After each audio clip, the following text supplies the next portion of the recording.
Be me. Name is Juliet. 28 years old. Graphic designer. About to marry the love of my life, Bennett. Been planning this wedding for 18 months. Every detail carefully chosen. Colors, flowers, venue, music, everything perfect. Or so I thought. Let me tell you how a simple idea turned my dream wedding into a disaster that my family still talks about. Not in a good way. This is the story of how I learned that some things matter more than ideology. And that lesson cost me my perfect day. I met Astoria at a bridal expo 6 months before the wedding. She had a booth with a banner that read, "Weddings Without Patriarchy."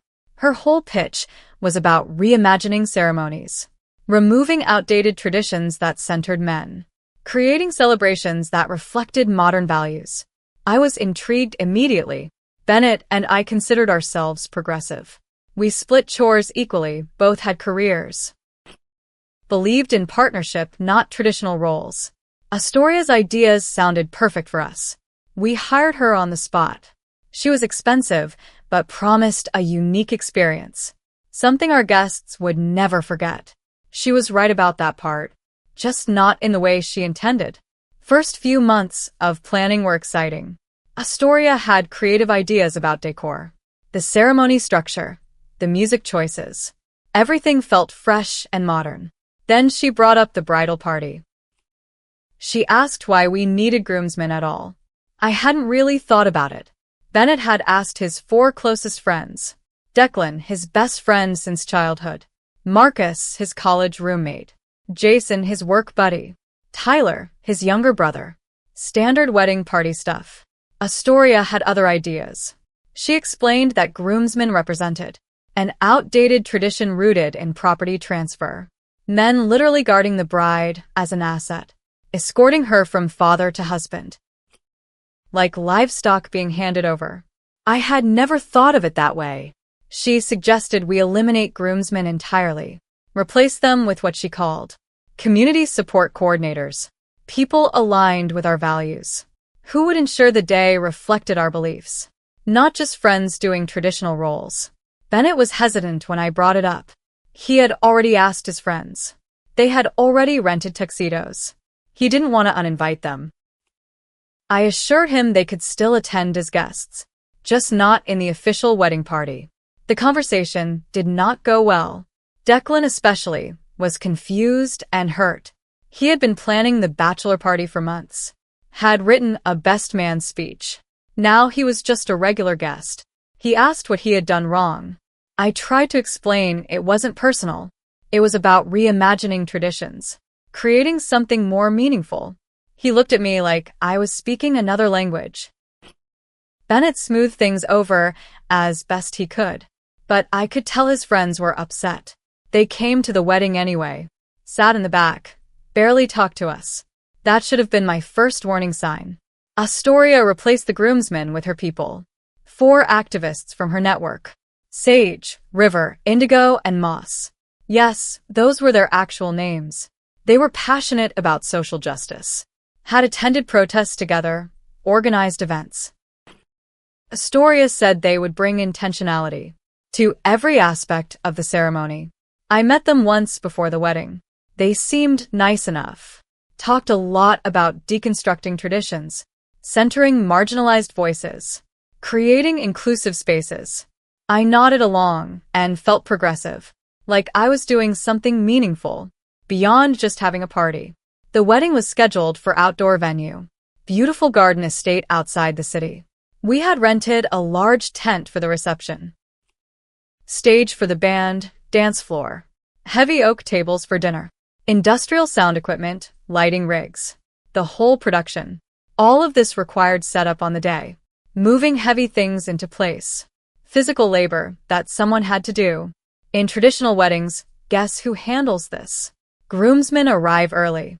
They move chairs, set up tables, carry equipment, handle logistics.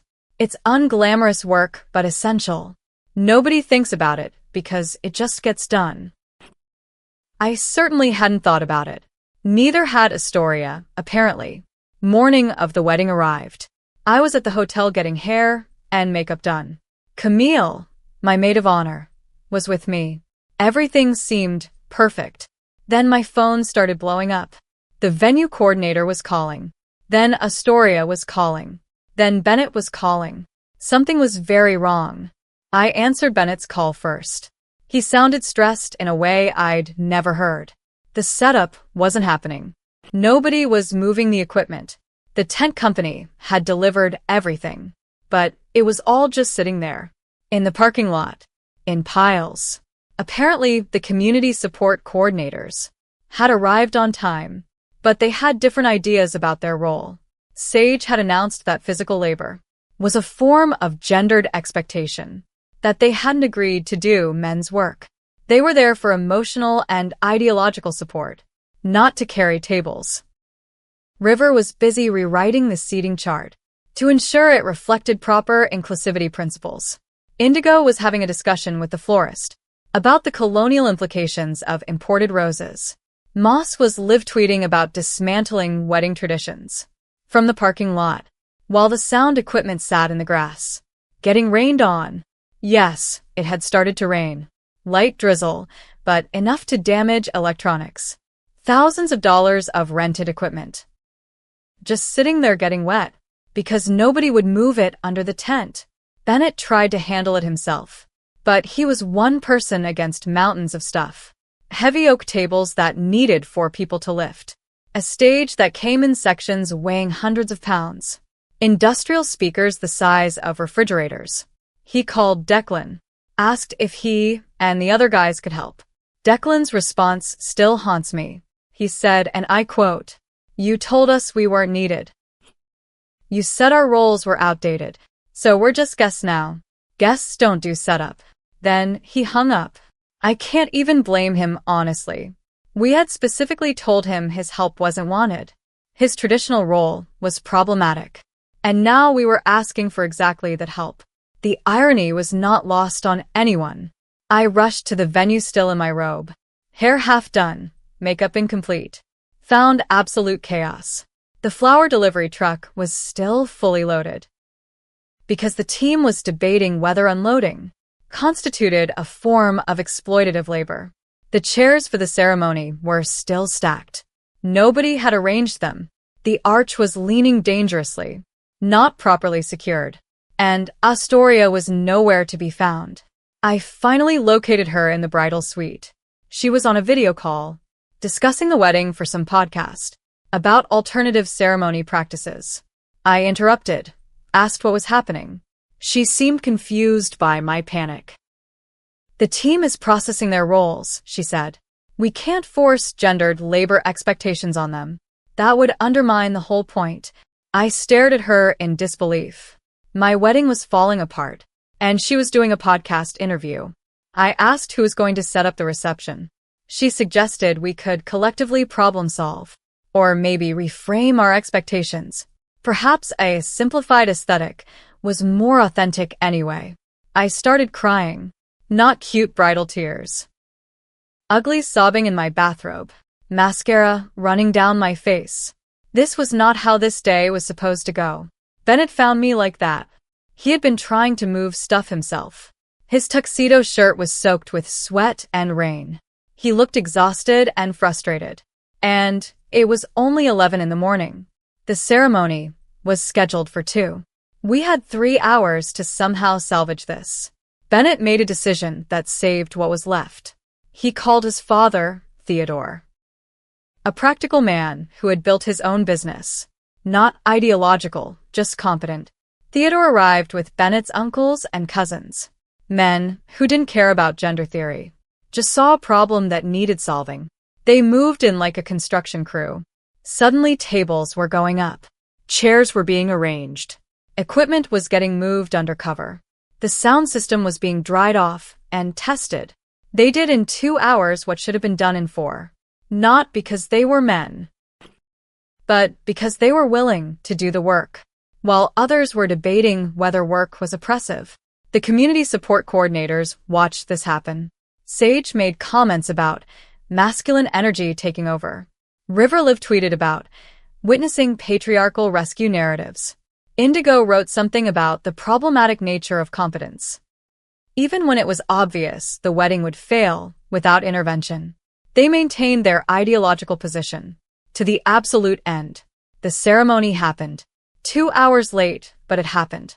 The arch that had been leaning got properly secured by Theodore. The chairs that had been stacked got arranged by Bennett's cousins. The flowers that had been sitting in the truck got distributed by my actual bridesmaids. Camille and the other girls stepped up, did work that wasn't their job. Because someone had to. I walked down the aisle in a daze, still processing everything that had happened. Bennett looked relieved just to see me appear. We exchanged vows, became husband and wife. But the magic was gone, replaced by exhaustion and lingering stress. The reception was where things got worse. Setup was technically complete, but all the careful planning had been abandoned. Tables were in wrong positions. The seating chart that River had corrected made no sense whatsoever. Elderly relatives were seated far from bathrooms. Feuding family members were next to each other. The kids' table was right next to the speakers. Nobody could hear themselves think. The food situation was a disaster. Catering had arrived on schedule, but the warming stations hadn't been set up, because that was physical labor too. By the time we sat down to eat, the chicken was cold, the vegetables were soggy. The beautiful meal we had paid thousands for, ruined by logistical failure. The cake was the final humiliation. 5 tiers, custom designed, absolutely gorgeous. It had been delivered and placed on a table, but the table wasn't level, because nobody had checked. Halfway through dinner I heard gasps, turned around to see my wedding cake, slowly toppling to one side. Time seemed to move in slow motion. I watched $5,000 of fondant and buttercream collapse onto the floor. Astoria's response to the cake disaster was to suggest we reframe it, call it a deconstructed dessert experience, embrace the chaos as part of our alternative vision. I told her to leave. Actually, I screamed at her to leave, in front of all our guests.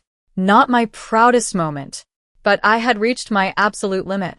She looked genuinely surprised, like she couldn't understand why I was upset. Started saying something about emotional regulation. Bennett's father escorted her out, firmly but without drama. The community's support coordinators left with her, still talking about what a learning experience this had been. What a fascinating case study in tradition versus progress. Meanwhile, I was sitting in my wedding dress, surrounded by cake debris, eating cold chicken, trying not to cry again. The rest of the reception was salvaged by family. Bennett's relatives took over completely. Aunts served food from the kitchen directly. Uncles got the sound system working properly. Cousins kept drinks flowing. Theodore gave an impromptu toast that somehow made everyone laugh. Declan eventually came over. He didn't say anything about what had happened, just gave Bennett a hug and helped him with the next crisis, because that's what friends do. Even when they've been told they're not needed. The band played, people danced. Some moments of genuine joy broke through, but the whole night felt like recovery mode, not celebration. We were managing a disaster, not enjoying our wedding. I spent my wedding night crying, not from happiness, from exhaustion, frustration, and regret. Bennett held me and said it would be okay. That what mattered was we were married now. That everything else was just details. He was trying to make me feel better, but we both knew the truth. This was supposed to be the best day of our lives, and it had been a catastrophe, one that we had created ourselves, by trusting the wrong person, by prioritizing ideology over practicality. The aftermath was complicated. We tried to get a refund from Astoria. She refused, said she had fulfilled her contract. Her job was planning, not execution. The execution failures were not her responsibility. We consulted a lawyer, who said we probably had a case, but the legal fees would exceed what we might recover. So we let it go. Expensive lesson learned. The equipment rental company charged us for damages. The sound system had water damage from sitting in the rain unprotected. Another $2,000 gone. The venue was understanding but firm. The setup chaos had damaged the lawn. Heavy equipment dragged across wet grass. Repair costs deducted from our deposit. All in all, the wedding cost about $15,000 more than it should have, plus all the intangible costs. The strained relationship with Bennett's friends. The family members who now had opinions about my judgment. The photos where I looked stressed instead of happy. The memories that are more chaos than celebration. Months later, I finally processed what had happened. Not just the logistics of the disaster, but why I had let it happen. I had been seduced by ideas that sounded progressive, without thinking about practical implications. I had prioritized appearing enlightened over actually having a functional wedding. Astoria told me what I wanted to hear, that I could have a ceremony free from tradition, a celebration of modern values, something meaningful and different. And I bought it without asking practical questions, like who would move the heavy stuff, who would handle logistics and problem solving, who would do the unglamorous work that makes events happen. The answer, traditionally, was groomsmen, friends who show up and help, not because of gender roles, but because that's what friends do. You ask them to be in your wedding, and they help make the wedding happen. It's reciprocal, it's practical. It works because people want to contribute. When you replace that with ideology, you get people who prioritize their principles over the actual task at hand, who would rather debate the implications of labor than just pick up a chair and move it. I'm not saying groomsmen are essential. Plenty of weddings happen without traditional bridal parties, but you need someone willing to do the work, someone who prioritizes the event succeeding over making theoretical points about gender. The community support coordinators failed, not because they were women, not because they weren't strong enough, but because they weren't willing. They had agreed to roles they had no intention of fulfilling, and Astoria had set them up to fail by never clarifying what the roles actually required. Bennett and I are still married, coming up on our 2nd anniversary. We laugh about the wedding now. Sometimes, when it doesn't hurt too much. We're planning a vow renewal for our 5th anniversary. Very simple, very practical. Close friends and family only. No wedding planner at all. Bennett's friends will be there. Declan agreed to be best man again. For real this time. He even joked about being problematically traditional. We're setting up together the night before. All of us, just moving stuff into place. Like normal people do. For anyone watching this who's planning a wedding, or any major event really, learn from my disaster. Ideas are great, values are important, but events require practical execution. You need people who will do the unglamorous work, who show up and help without needing ideological justification. Friends who care more about you succeeding than about making political statements. That's not patriarchy. That's just how events work. The people who saved my wedding were the ones I had tried to exclude. Theodore and the uncles and cousins. Declan, who showed up despite being uninvited. Camille, who went way beyond her bridesmaid duties. They didn't care about gender theory. They cared about me and Bennett. And that made all the difference. Anyway, that's my story. About how I let a feminist wedding planner ban all groomsmen for my wedding. And watched my reception collapse into chaos. Because ideology can't lift heavy equipment, and principles don't arrange chairs. Learn my lesson the hard way. Literally, the hardest possible way.